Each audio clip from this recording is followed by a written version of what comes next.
Selamat datang di Lambe Sumber. Sebelum Anda nikmati tayangan berikut, silakan klik like, subscribe, dan klik notification bell.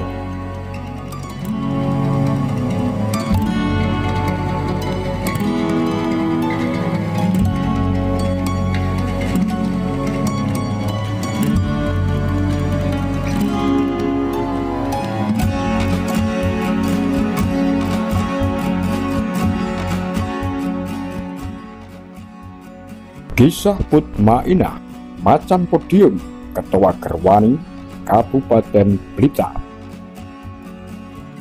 Selain bergegas menyelamatkan diri, ingatan Mutmainah belum bisa melupakan bagaimana dirinya bahwa semua anaknya menyingkir jauh-jauh dari rumah. Ia gendong si bungsu Komara, komunis, marhanis, dan agama, yang saat itu belum genap berusia setahun, sekaligus menjelaskan apa yang terjadi kepada si sulung, Dinana Amin Handayani, yang masih berusia 13 tahun. Dengan keterbatasan fisik seorang perempuan, Mutmainah mengungsikan 7 anaknya ke rumah orang tuanya di Desa Pakisrejo, Kecamatan Srengat, Kabupaten Blitar. Ia mendengar kabar bahwa pasca G30S 1965 meletus di Jakarta. Sekelompok massa yang berasal dari ormas Islam telah bergerak. Gerakan itu tidak hanya mengepung ibu kota, tapi juga merembes ke daerah. Dari Jakarta, gelombang serangan menerjang sejumlah daerah di Jawa Tengah, kemudian Jawa Timur, Bali, dan Sumatera Utara. Dengan didampingi barisan militer angkatan darat, massa menyerbu semua rumah yang diidentifikasi sebagai pengikut Partai Komunis Indonesia. Sejumlah literatur sejarah menyebut sekitar 1 juta nyawa melayang dan sekitar 1,6 juta orang lagi ditahan tanpa proses pengadilan. Sementara Mutmainah sendiri sebagai Ketua Gerakan Wanita Indonesia Gerwani Kabupaten Blitar, yang juga anggota fraksi PKI, tentu saja dia juga menjadi sasaran kemarahan berikutnya. Tuturnya mengenang masa suram, tidak ada tarikan nafas dalam, begitupun tidak terlihat secuil pun paras kesedihan. Perempuan dengan rambut yang seluruhnya memutih, kulit yang mengeriput, serta bola mata yang tidak jernih lagi karena usia, terlihat begitu tegar. Bahkan suaranya masih terdengar bersemangat, lantang, dan berapi-api. Memang inilah sejarah perjalanan hidup saya, tegasnya. Mutmainah duduk di salah satu kursi ruang tamunya. Sejak bebas dari kurungan penjara Orde Baru, ia hidup sendiri di tanah kelahirannya, Desa Pakisrejo, Kecamatan Srengat, Kabupaten Blitar. Di belakang kursi yang didudukinya tampak ilustrasi Bung Karno yang berpinggir rapi di tembok. Sebuah sketsa yang tersusun dari rajutan benang bol warna-warni. Sementara lurus di hadapannya tampak foto Kiai Haji Abdurrahman Wahid Gus Dur. Foto cucu pendiri Ormas Nahdlatul Ulama ini, Kiai Hasyim Asy'ari, dibuat pada saat Gus Dur masih menjabat sebagai Presiden Republik Indonesia yang keempat.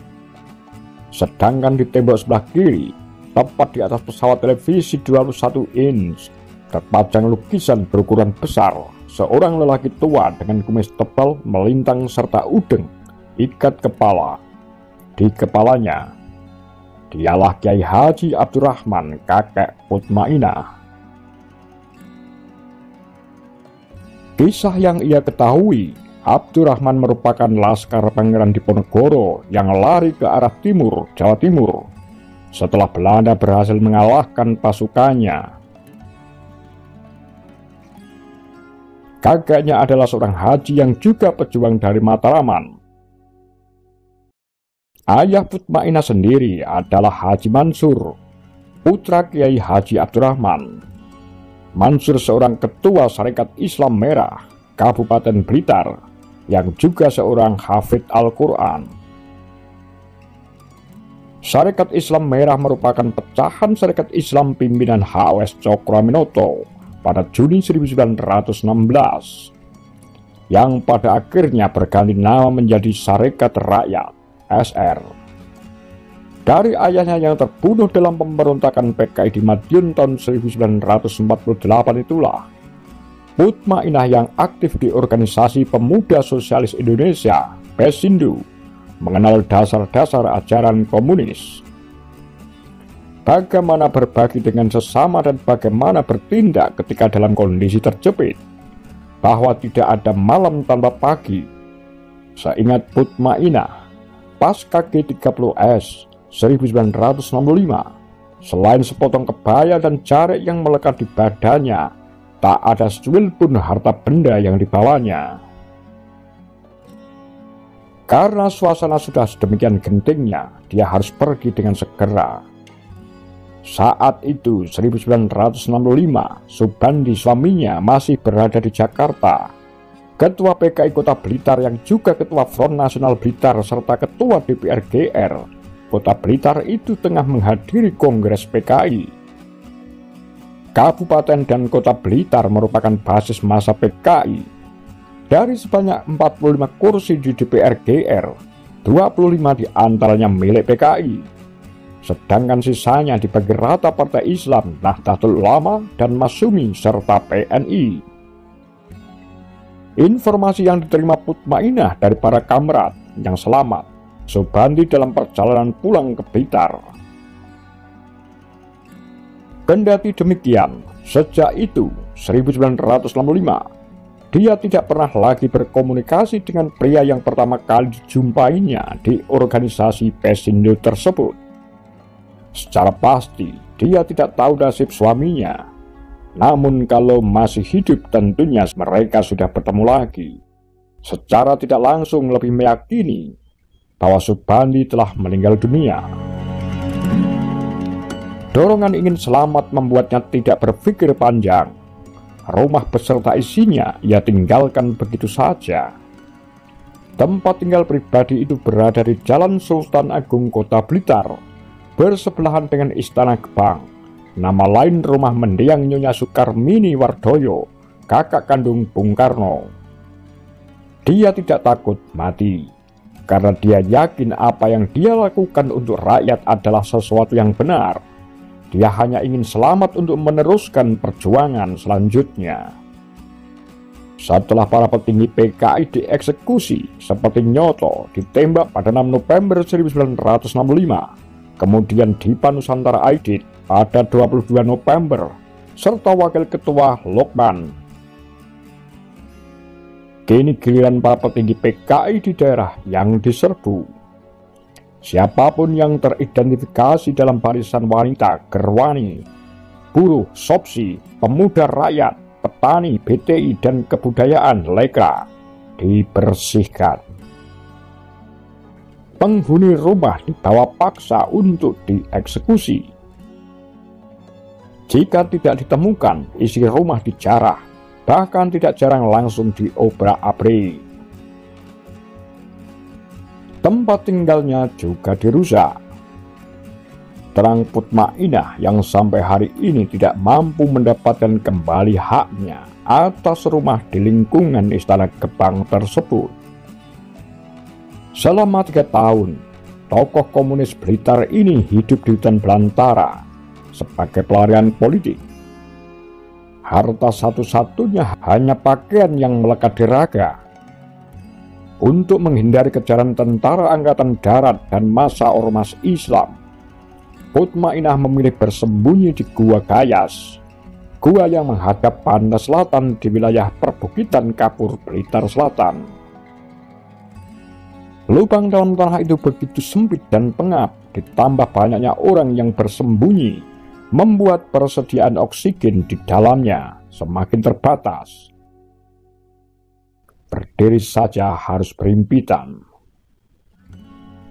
Dia keluar pada malam hari untuk mencari makan, kalau siang bertahan di dalam gua. Untuk mengusir rasa lapar, Mutmainah memilih bergantung dari lezatnya dedaunan hutan. Ia selalu memulai dengan menggigit kecil pada bagian pinggir daun. Cara itu untuk menguji apakah daun tersebut layak makan atau tidak. Kalau gatal, artinya beracun. Untuk menghilangkan dahaga, para pelarian politik ini bergantung pada tetesan air di dalam goa. Kondisinya yang serba tandus itu justru menjadikan Blitar Selatan sebagai wilayah pertahanan paling aman bagi pengikut PKI pasca Gestapo meletus. Sebagian warga yang bertempat tinggal di perbukitan kapur tersebut memiliki tradisi gerakan tutup mulut GTM yang kuat. Warga memilih menggelengkan kepala sebagai ungkapan tidak tahu ketika para serdadu bertanya, ada tidaknya tokoh komunis yang bersembunyi di daerah mereka. Bahkan anak kecil pun bisa menjadi kurir pengantar surat dalam gerakan mereka. Namun bagaimanapun hebatnya pertahanan orang-orang PKI, jumlah tentara lebih banyak, apalagi mereka mendapat sokongan penuh dari ormas Islam. Satu persatu pengikut komunis mulai tidak tahan. Tekanan fisik dan mental serta rasa lapar dan dahaga yang tak terhingga mendorong mereka untuk keluar dari lubang-lubang persembunyian. Selain Gua Gayas, masih banyak lagi gua lain di Blitar Selatan yang menjadi lokasi tiarap para gerilyawan PKI. Mutmainah sendiri mengaku tidak bersedia keluar ketika kawannya yang bernama Murjani, tokoh PKI asal Tulungagung, mengajaknya keluar. Istri Subandi itu memutuskan bertahan dalam gua. Karena saat itu kondisinya sudah sangat lemah, dia lapar dan tidak bisa berjalan. Ia berhasil ditangkap setelah salah seorang pengikut PKI memberitahukan tentara bahwa masih ada seorang perempuan yang bertahan di dalam gua.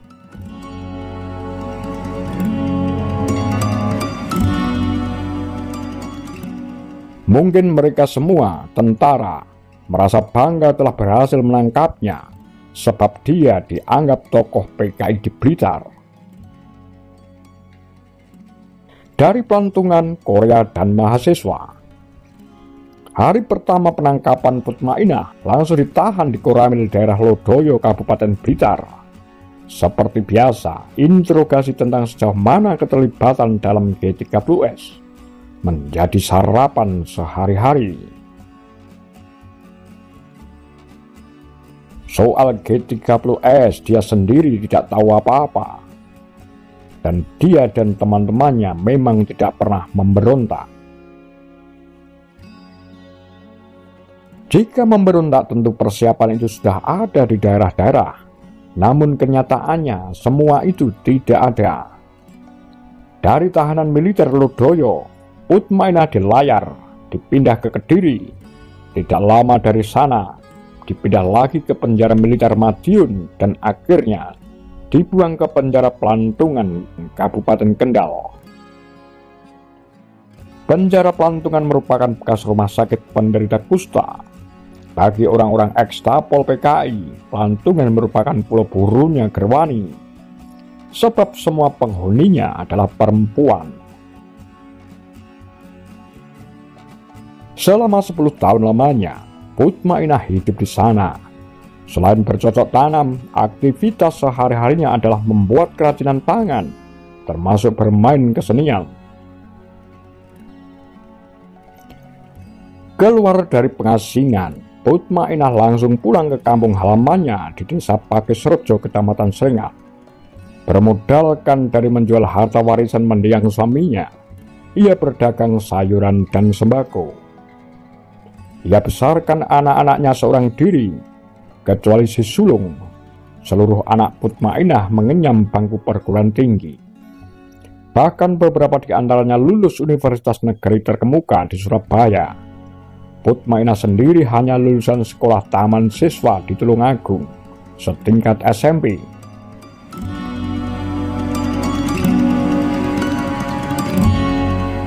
Selain merawat rumah yang ditempatinya seorang diri, kegiatan hidup Mutmainah sehari-hari adalah membaca buku dan melihat berita di televisi. Baru pada tahun 2003 lalu, stempel ekstapol terhapus dari identitas KTP-nya, dan dia tidak lagi melakukan absen rutin di Koramil Srengat. Di luar semua kegiatan itu, sejumlah aktivis lembaga swadaya masyarakat kerap mengundangnya sebagai pelaku sekaligus korban sejarah 1965. Sekitar tahun 2009 lalu, Mutmainah juga dibawa ke Korea Selatan untuk menceritakan kisah seperti apakah sesungguhnya peristiwa 1965 yang terjadi di Indonesia. Apakah memang PKI menyiapkan pemberontakan, atau itu semua merupakan skenario Amerika untuk menggulingkan Bung Karno? Di luar itu, Mutmainah sering menghadiri undangan di acara seminar atau dialog yang menyangkut peristiwa 1965. Sejumlah mahasiswa tidak sedikit yang datang ke rumahnya hanya menyelesaikan tugas akhir skripsi yang terkait dengan peristiwa 1965.